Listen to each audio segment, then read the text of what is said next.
here at ACO Radio, American Communications Online, or any affiliated stations or websites are not responsible for what guests, hosts, or call-ins may say.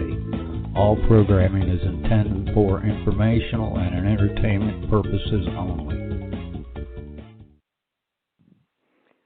Hello, everyone. This is TJ Morris, and you're listening to TJ Morris ET Radio. So, Teresa, I guess I should say, everybody out there in ACO UFO Association land. Tonight, we're going to have a guest or two, and Mad Painter, our co-host, and the big GM of our great producing radio show is here with me, and I've been having some difficulty, so I hope everybody can hear me. If you can't, please call back in to 347-945-7207. I had to restart everything. Matt, can you hear me, though? You can hear me fine? Oh, yeah, it sounded good. Okay, well, I don't know what's going on. We had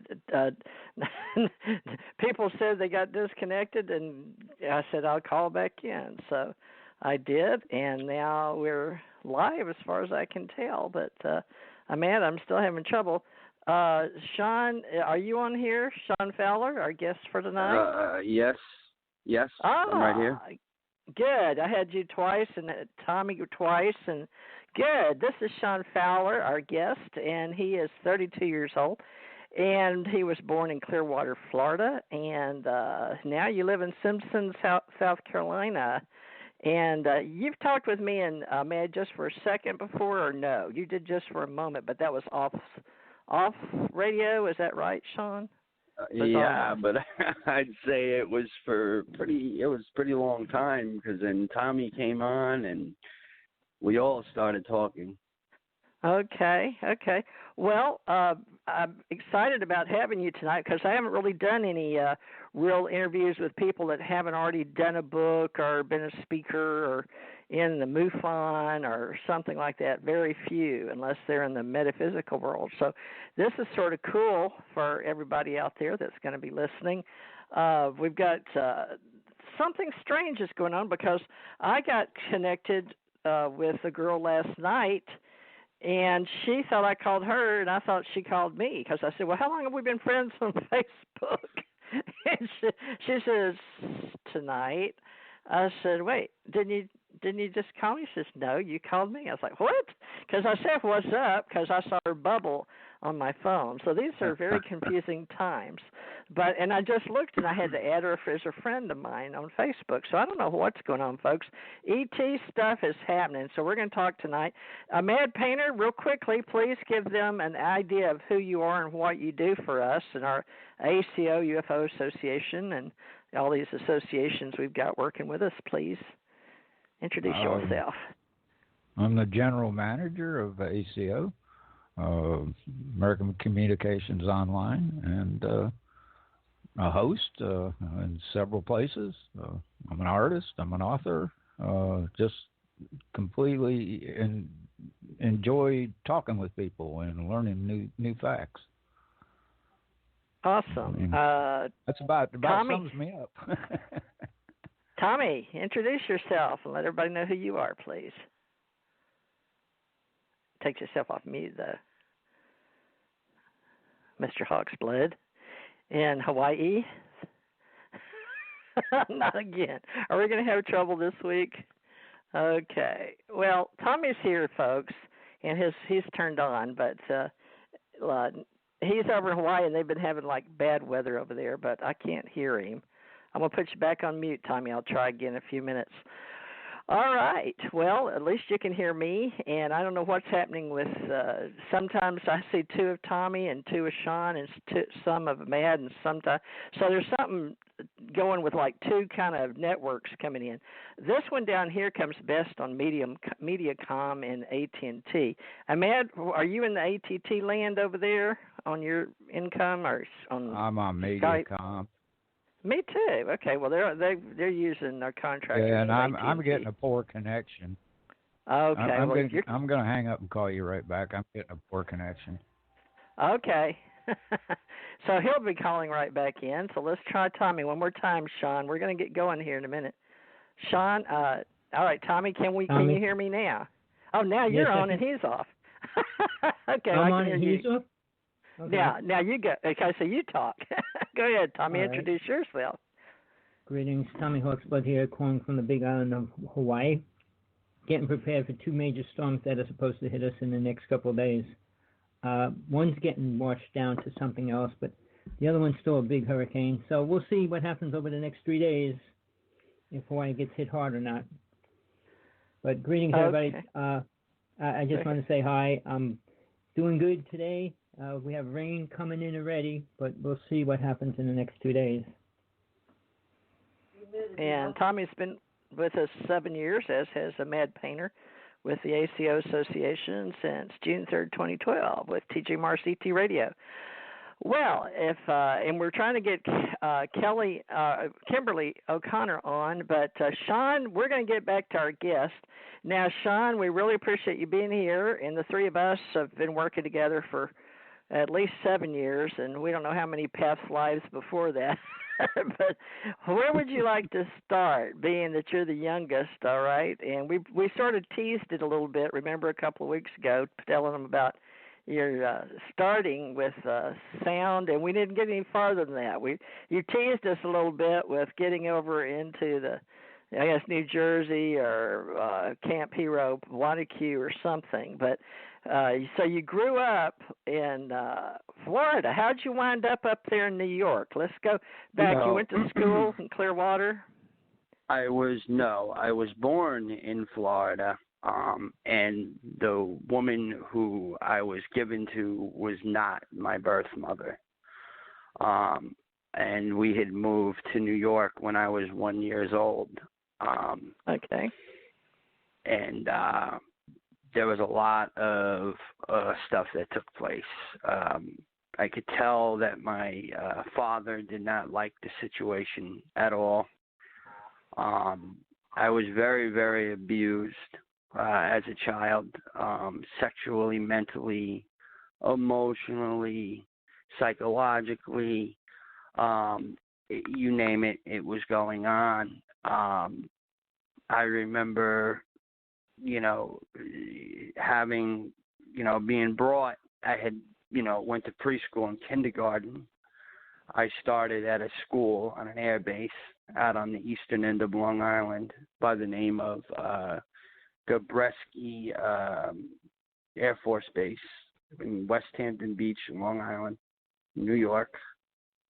And I have memories of sitting in circles, and it was weird. There were no desk. There was nothing. It was like this just was like a room we were in, and there would be a woman that would come in, and I almost want to say that she was from some kind of like special organization, because see, I believe in these programs as being, with the MK Ultra, there's hidden things like handlers, teachers, nurses, you name it. And this was so the guidance counselor came and grabbed me, and this other woman was with her. And I have memory of her telling me to shut my mouth and to just keep walking. And if I opened my mouth when they were done doing what they were doing to me, that I would be sorry. And they brought me through, it was a long hallway, and I remember it like it was today. There were 2 doors, and you walked through these 2 doors, and there was a medical unit right across. You walked in the medical unit, and when you walked in there, I remember seeing people at desks and, other military officials, and there was another room, and inside that room there was a door. And now when you walk through this room and go into this door, there's a staircase that goes deep down into an underground area where there was about, I want to say, 4 to 5 different rooms. And they would bring me in these rooms, and they would question me and ask me, how would you feel about suicide? If you went and killed yourself today, how would your family feel about that? So what I look at this as being, as they were trying to program the suicide program in my mind. So I would wake up later on in life and want to die or kill myself. And, you know, I remember being beat. I remember being tortured. I remember them playing movies over and over, songs over and over, to basically, you know, program my mind to distract me. Now, the rape, you know, with my handler, who I thought was my mother, you know, to skip ahead a little bit, 32 years old, I find out that this woman is not my actual biological mother. And I'm like, whoa, like, where did this come from? And she confirmed and told me that, yes, I did put you through programming. I did it for the money. She had drug addiction. I remember, you know, being beat by different, you know, drug dealers that would come inside the home. It just got crazy. It got crazy. And she awared me of my first ET experience. I was a baby. I don't know the exact age. She wouldn't get into details with me, because every time she'd try to get into details with me, she'd start crying. And, oh, I can't talk about this. I can't talk about this. And I'd be like, why can't you talk about this? I want to know what's going on. I want to know. And she would totally shut down. I'd be homeless on the streets. No place to live. So I turned to gangs, and I became affiliated with a gang. And from then on, I was a troubled kid. So I was always in the streets. So it was easy access to grab me up, take me to an underground base, experiment on my mind, split my mind, reprogram my mind, and split it off into different alters. And I spoke to you about how I would feel like these vibrations in my body, different things, and it was just a rough bringing up. I remembered Christmases. Everybody else would get Christmas, but I wouldn't. I was told to sit outside in the cold. Nobody, you know, wanted anything to do with me. So I feel like this was a total, like, you know, she was injected into my life. So I could be, you know, used in experimentation. And yeah, it got pretty intense.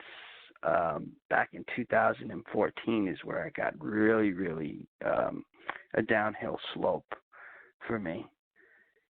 I was sitting there with a couple of friends. We were having a couple of drinks. I went inside. Now, mind you, I had one 24-ounce can of Budweiser. And I went in the house, and all of a sudden, I blacked out. That was it. And I woke up on the couch the next day, covered in sweat. My ears, it felt like I was at like a high altitude. Like they literally popped. I got up, I didn't know what to do. I was shaking. So the first thing I did was, of course, I reached into the fridge and got a beer.